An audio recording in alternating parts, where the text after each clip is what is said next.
Process ID 1 on every Linux system, and Android is no exception. PID 1 is special. It's the first process that runs in user space. It's the parent of every other process on the system. And if PID 1 dies, the entire system crashes. On Android, that process is init. Today we are going inside init, the source code, the configuration files, the actual boot sequence. And by the end, you will understand how Android transforms from a kernel that just finished booting into a running operating system with services, properties, and apps. Let's start. Welcome back to Android Internets from Scratch. We are from Must Electronics, and this is episode 10. In episode 9, we traced the complete Android boot sequence. 7 stages: Raspberry Pi firmware, U boot, the Linux kernel, init, Zygote, system server, and finally the launcher. We saw init appear at stage 4, right after the kernel finishes. The kernel starts init. Init reads configuration files, init starts services, and those services eventually bring up Android. But we didn't look inside init. We didn't see the source code. We didn't understand init.rc files. We didn't know how init actually starts services. Today, we fix that. This episode is dense, it's technical, and it's also foundation of everything Android does. Every service, every property, every daemon, all controlled by init. Let's go. So what exactly is the init process? At the most basic level, it is a program, a C++ executable located at system bin init. Let me verify it's running on our Raspberry Pi. There it is. PID 1, PPID 0, no parent. The kernel created this process directly. PID 135 is a second init instance running in a vendor subcontext. We will come back to that. Let me check where the binary actually lives. System bin init. That's the actual executable. Now let's see what arguments it's running with. Notice that second stage. That's a critical detail. Init doesn't run once. It runs in two stages. First stage init runs from the RAM disk bundled inside boot.img. It has one job: mount the real partitions. Once system is mounted, first stage re-executes itself as system bin init with the second stage argument. From that point on, second stage init takes over. It reads init.rc files, sets properties, and starts services. What we see in ps-a is second stage init. Now what does init actually do? Those three things, file systems, properties, and services, are the foundation of Android. Without init mounting system, there is no Android framework. Without property system, nothing can communicate state. Without service management, nothing runs. Init is the glue that turns a booted Linux kernel into a functioning Android system. Let's look at the actual source code. Init source code lives in system core init. About 150 files here, a mix of C++ source, headers, and build configs. Let me highlight the important ones.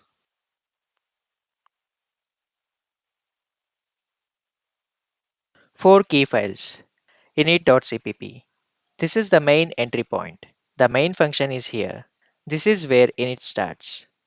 Service.cpp handles service lifecycle, starting services, stopping services, restarting crashed services. Action.cpp processes commands from init.rc files. Every onboard block, every mkdir command handled here. Property service.cpp, the property system, set prop, get prop, property triggers, all implemented here. Let me open init.cpp. Look at the includes at the top. This tells you exactly what init depends on. Action Manager for executing commands. Property Service for managing system properties. Service List for tracking all running services. SLinux for security policy enforcement. Init isn't a simple program, it's the orchestrator. Let me check the total lines of code.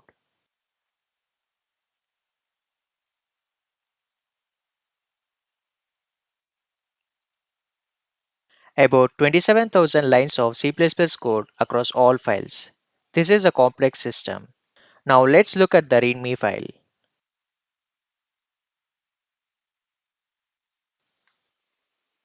The README is gold. It documents what Google calls the Android Init language, a custom configuration syntax used in init.rc files. 5 components: actions, sequence of commands triggered by events; commands, individual operations like mkdir or setprop; services, programs that init starts and monitors; options, modifiers for services like user or group; imports, include other init.rc files. Every init.rc file is written in this language. Let's see real examples. Init.rc files live in system etc init and vendor etc init. Let me list them. Over 60 ASCII files. Each one defines configuration for a specific service. apexd.rc, the Apex Package Manager. audioserver.rc, the audio service. bootanim.rc, the boot animation. Every system service has its own .rc file. This modular approach makes the system much easier to maintain. Now let's look at the master file, the main init.rc.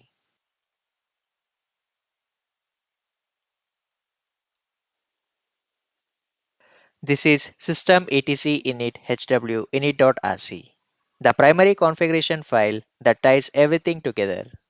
Let me highlight key sections. Right at the top, imports. Init.rc doesn't define everything itself. It imports other files. Notice the variable substitution, ro.hardware. On our Raspberry Pi, ro.hardware is RPI4. So init.ro.hardware.rc becomes init.rpi4.rc. Same with ro.zygote that expands to Zygote64 on our 64-bit system. So it imports init.zygote64.rc. This is how init adapts to different hardware and architectures. Now scroll down to the on early init section.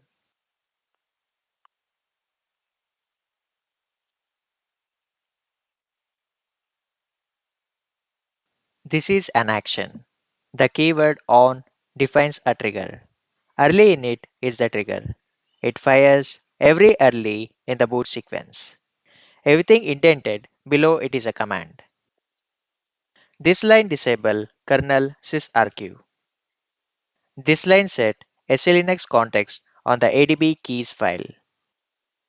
This line create a directory for accounting. chown and chmod set permissions. This is the init language in action. Simple, human readable, powerful. Now let's look at the service definition.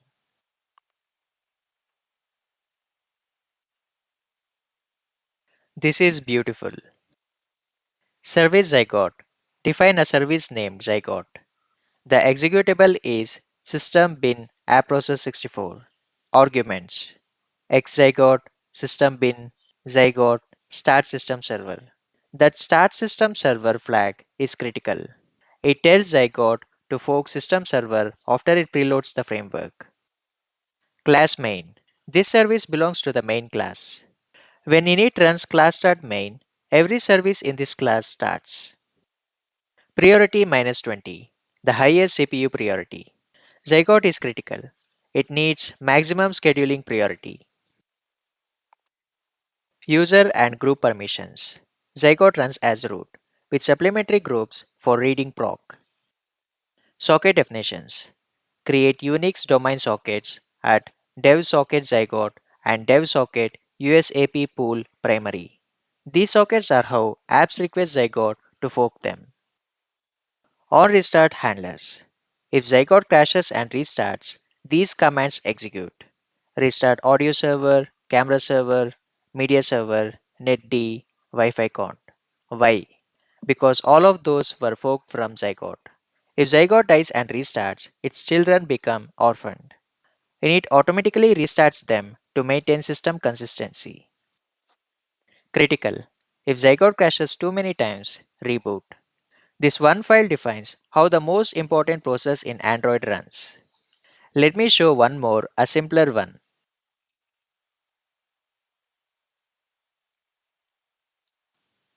This is bootstat.rc, the service that tracks boot metrics.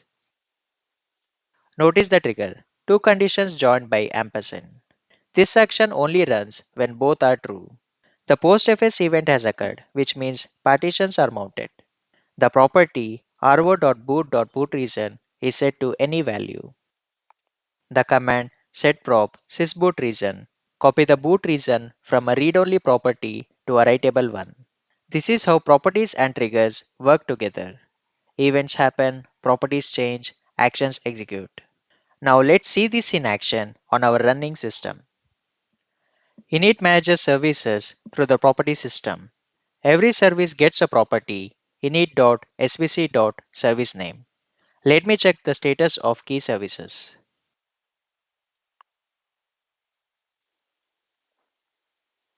Boot anim is stopped. The boot animation ran and exited. Audio server, camera server, surface flinger, Zygote, all running. Each of these corresponds to a service defined in an init.rc file. Now let me check when init itself started.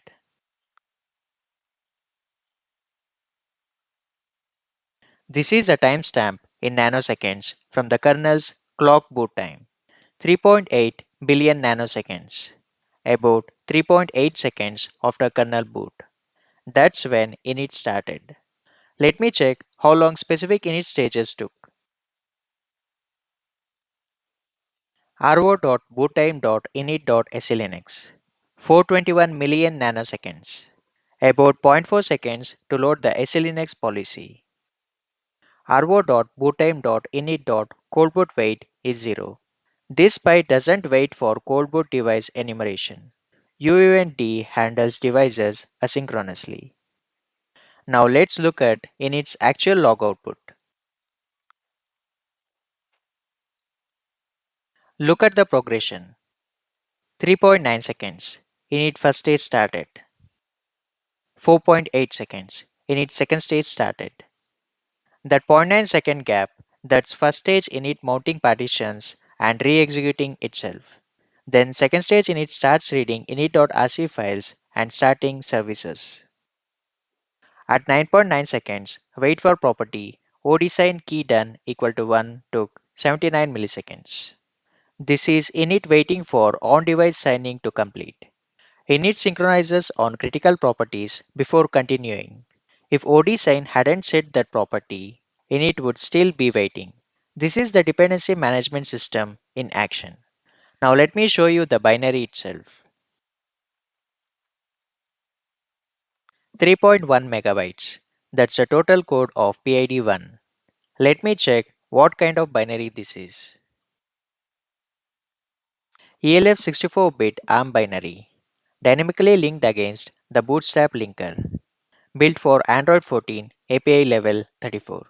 The binary is stripped. Debugging symbols removed to save space. This binary runs continuously from boot until shutdown. It never exits. It never restarts. If this process dies, the system panics. Let's step back and see init's role in the complete boot flow. Init runs in two stages because the environment changes. First stage has almost nothing. No system partition, no vendor partition. Just the kernel and RAM disk. Its job mount the real file systems. Once those are mounted, second stage has everything. The full Android framework, all the binaries, all the libraries. Second stage reads init.rc files from multiple partitions. System etc init, AOSP core services, vendor etc init, device specific hulls, ODM etc init, manufacturer customizations, product etc init, product specific features. Every .rc file in those directories gets passed. Every service gets registered.